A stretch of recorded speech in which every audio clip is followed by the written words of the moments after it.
अब आज हम समझते हैं मंदिर जी में कौन कौन से कार्य नहीं करना चाहिए। पहले हमने देखा था, समझा था कि मंदिर में क्या क्या चीज़ लेकर के पहन करके नहीं आना चाहिए।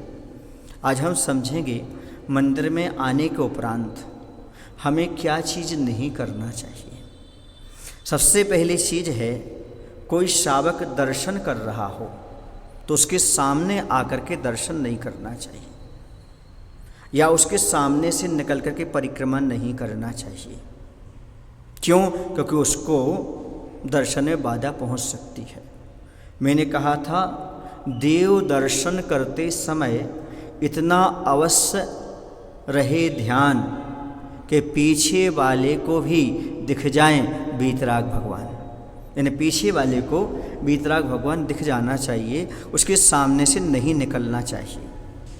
अगली बात यह है, देव, शास्त्र और गुरु, उनसे ऊंचे स्थान पर नहीं बैठना चाहिए। क्यों? क्योंकि वही उनकी असाधना हो जाती है।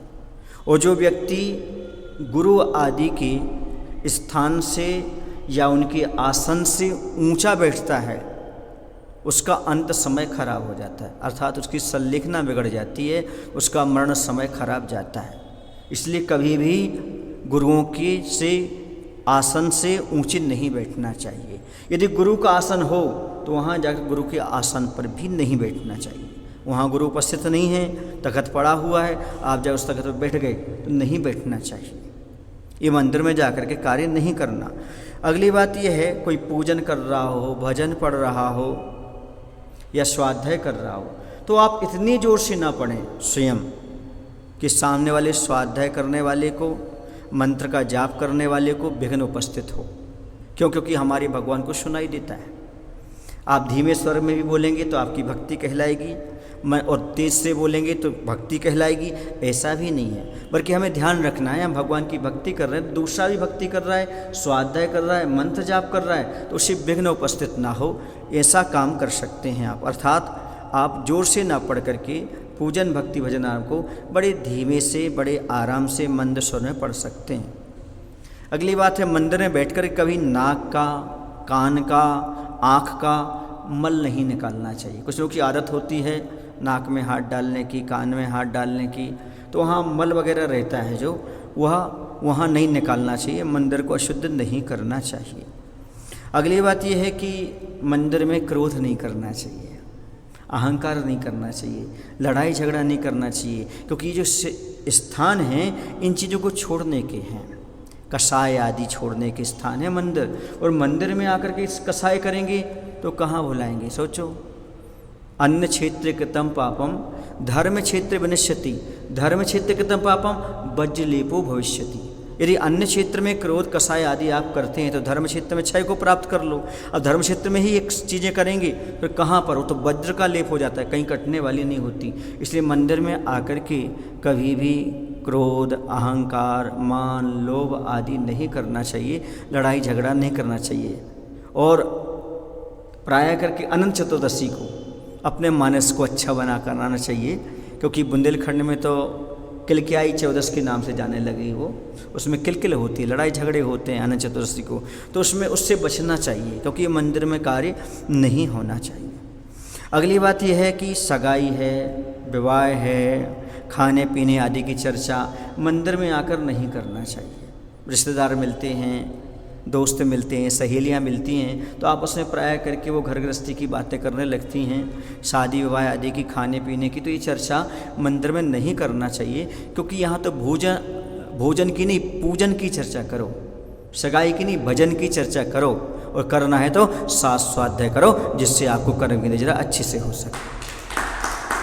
कभी भी भूल करके आप इस प्रकार की चर्चाएं ना करें। दो दोस्त मिलकर के, दो सहेलियां मिलकर के सगाई की, विवाह की, बच्चों की, खाने पीने आदि की चर्चा, मार्केट की चर्चा ना करें।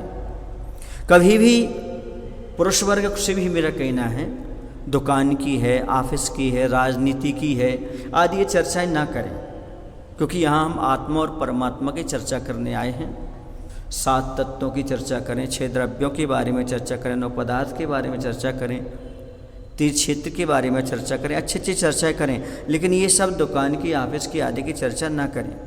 इसके साथ साथ यदि आपको अच्छा लगे तो मैं बता दूं, मोबाइल का प्रयोग कम से कम करें। यदि प्रवचन चल रहे हो, पूजन चल रहे हो, तो अपने मोबाइल को साइलेंट करके रखें ताकि दूसरे को भी डिस्टर्ब ना हो और अपना भी भाव यहाँ वहाँ ना जाए, तो बहुत अच्छा रहेगा। ऐसा में आपको तो ऐसी बहुत सारी चीज़ें हैं जो, और अगली बात मैं कह दूँ, मंदिर में कभी अपशब्द का प्रयोग ना करें। गाली तो दूर की बात है, अपशब्द का भी प्रयोग ना करें। आप हो सके तो सबके प्रति दया का भाव रखें, शब्दों में शालीनता रखें, बड़े प्रेम से अच्छी तरह से आप उससे व्यवहार करें। और मंदिर में कभी प्राय करके आईना भी लगा रहता है चंदन लगाने के लिए, तो बाल ना संभालें। प्राय करके लोग अपने शरीर की सुंदरता करने लगते हैं। अरे यहाँ भगवान के पास आए हैं अपनी आत्मा को सुंदर बनाने, और जिनसे कर्म का बंध हो रहा है उन सारी चीज़ों को छोड़ने आए हैं, और यही चीज़ें सब यहाँ आ जाएंगी तो मंदिर आने का कोई प्रयोजन नहीं बचेगा। इसलिए मेरा कहने का तात्पर्य ये है, जो घर गृहस्थी की चीज़ें जो कुछ भी हैं वो कुछ भी यहाँ ना की जाए, मात्र यहाँ पर आत्मा और परमात्मा की चर्चा की जाए, आत्मा और परमात्मा के भजन किए जाएं, गुरुओं की चर्चा की जाए, और समाज को आगे कैसे प्रगति पर ले जाना, कैसे मंदिर तीर्थ क्षेत्रों की यात्रा करना आदि की चर्चा करिएगा, आपका मंदिर आना सार्थक हो जाएगा। बोले महावीर भगवान की जय। आचार्य विद्यासागर जी महाराज की जय।